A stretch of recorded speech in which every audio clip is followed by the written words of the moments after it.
بسم اللہ الرحمن الرحیم۔ السلام علیکم ناظرین، آر نالج آفیشیل میں خوش آمدید۔ آپ کا میزبان رؤف احمد ایک نئے پروگرام کے ساتھ حاضر ہے، جس میں ہم آج بات کریں گے کہ سیٹرس کی پیسٹی سائیڈ کا، یعنی ہم سیٹرس میں کون کون سی پیسٹی سائیڈ استعمال کرتے ہیں۔ تو پیسٹی سائیڈ میں سب سے پہلے ہم اس کو دو بڑی اقسام میں تقسیم کریں گے۔ ایک ہے کیڑے مار پیسٹی سائیڈ اور دوسری ہے فنجی سائیڈ پیسٹی سائیڈ۔ فنجی سائیڈ میں نے آپ کو اس کے آگے ہم پھر اقسام کریں گے۔ ایک ہے کچھ ہم گھر میں تیار کی جانے والی پیسٹی سائیڈ اور دوسری ہیں ہم جو بازار سے خریدتے ہیں۔ تو پہلے ہم فنجی سائیڈ کے اوپر پہلے بھی میرے پروگرام موجود ہیں، لیکن مختصر آپ کو تعارف اس کو دوبارہ پھر کرا دیتا ہوں۔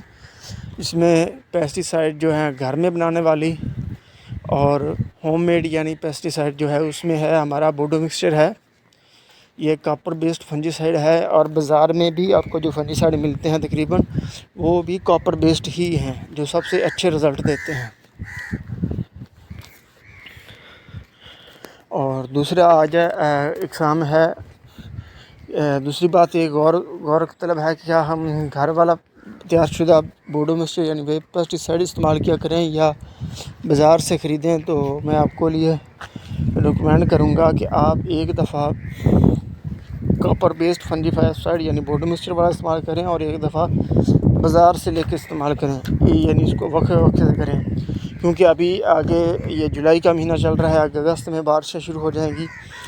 تو بارشوں کی وجہ سے جب انشاءاللہ بارشیں ہوں گی تو ہوا میں موسم میں نمی کا تناسب بڑھ جاتا ہے اور ٹمپریچر ڈاؤن چلا جاتا ہے۔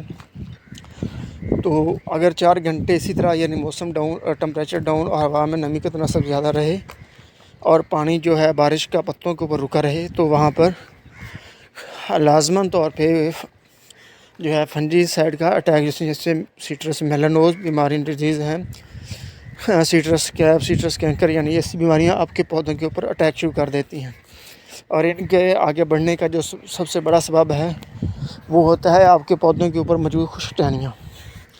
ٹھیک ہے، اب یہ پروگرام دوسری طرف چلا جائے گا، میں آپ کو یعنی اس کی وجوہات میں سے آپ کو سامنے آ گئی ہے، اب آپ کو پروننگ بھی کر لینی چاہیے۔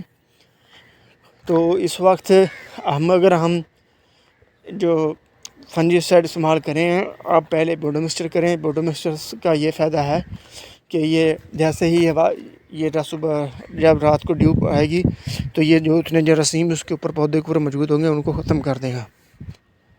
اور اس کے بعد دوسرا سپرے آپ یعنی 15 دن کے وقفے کے بعد کریں، اور جب بھی آپ بازار والا کیمیکل استعمال کریں گے تو اس کے 8 دن کے بعد آپ لازمی دوبارہ بوڈو مکسچر سپرے کر دیں، کیونکہ جو بازاری آپ کے پاس سپرے ملتے ہیں وہ صرف 8 دن سے 10 دن تک کنٹرول کرتا ہے، جبکہ بوڈو مکسچر کا اثر آپ کے پودے کے اوپر جو بیماری کو کنٹرول کرنے میں، فنجی سائیڈ کو یعنی فنگس کو کنٹرول کرنے میں جو کرتا ہے کام، یہ 20 دن تک کام کرتا ہے۔ اب دوسرا جو پیسٹی سائیڈ ہیں ہمارے آگے ہیں وہ ہیں انسیکٹی سائیڈ کے۔ انسیکٹی سائیڈ کے لیے سپرے آپ کو بازار سے ہی ملتے ہیں۔ اس میں انسیکٹی سائیڈ میں ہمارے آگے 2 اقسام ہیں، پھر ایک ہے پتے کھانے والی انسیکٹی سائیڈ اور دوسرا ہے رس چوسنے والی انسیکٹی سائیڈ، اور ایک تیسری قسم بھی انسیکٹی سائیڈ کی ہے، اس کو بھی ہم انسیکٹی سائیڈ میں ہی ہے، وہ ہے آپ کے جو پھل کو خراب کرتی ہے، وہ ہے فروٹ فلائی۔ تو ان کے لیے جو سب سے پہلے میں فروٹ فلائی، جو کہ آگے اب اس کا سیزن آنے لگا ہے اس کے نقصان کا، تو کیونکہ یہ تیار پھل کو خراب کر دیتی ہے، اس لیے پہلے میں آپ کو اسی کے متعلق بتاتا ہوں۔ اس کے کنٹرول کے لیے ہم مختلف عوامل اپناتے ہیں۔ ان میں سب سے پہلا عوامل ہے کہ ہم ٹرائی کلوروفان کا سپرے کرتے ہیں، کیمیائی سپرے کرتے ہیں۔ دوسرا ہم طریقہ استعمال کرتے ہیں، میتھائل یوجینیال کے پھندے لگاتے ہیں۔ ہم ایک ایکڑ میں کم سے کم 6 پھندے لگائیں گے۔ میتھائل یوجینیال کے لیے میں جو سپرے استعمال کرتا ہوں وہ اٹریکس کے نام سے ہے۔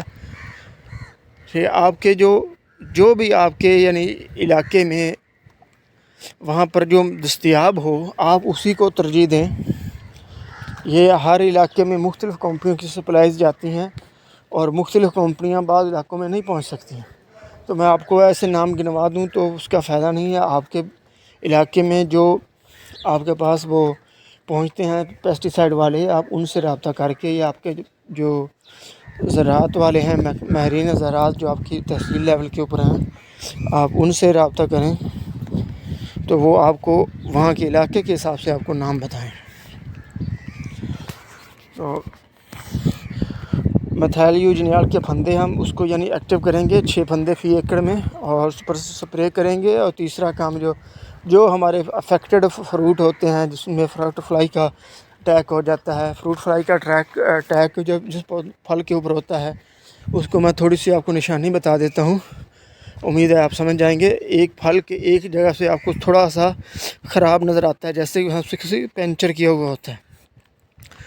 دراصل میں جب وہ پینچر کر کے چلی جاتی ہے مادہ مکھی، وہ اس کے اندر انڈے دے جاتی ہے. جب انڈے دے جاتی ہے تھوڑے دنوں کے بعد انڈوں میں بچے نکلتے ہیں. بچے نکلنے کے بعد پھر وہ حصے میں وہ گل جاتا ہے، تھوڑا سا سوراخ بن جاتا ہے، تقریباً 3 mm چوڑا اور 3 mm لمبا اور 2 mm چوڑا یا 3 mm چوڑا، اس طرح گول سا ایک نشان بن جاتا ہے ریڈیس میں، اور اس کے اندر وہ کیڑے پڑ جاتے ہیں. تو آپ ایسے فروٹوں کو کلیکٹ کر کے، اور وہ پھل جلدی گر بھی جاتا ہے، تو آپ سارے خراب گرے ہوئے پھلوں کو اکٹھا کر کے زمین میں گڑھا کھود کے اس میں دبا دیں گے. تو اگر یہ آپ تینوں کام کریں گے، سپرے ٹرائی کا کریں گے، میتھائل یوجینال کے پھندے بھی لگائیں گے، اور افیکٹڈ فروٹ جو آپ کا فروٹ فلائی کا ہے اس کو بھی نیچے زمین میں دفن کر دیں گے.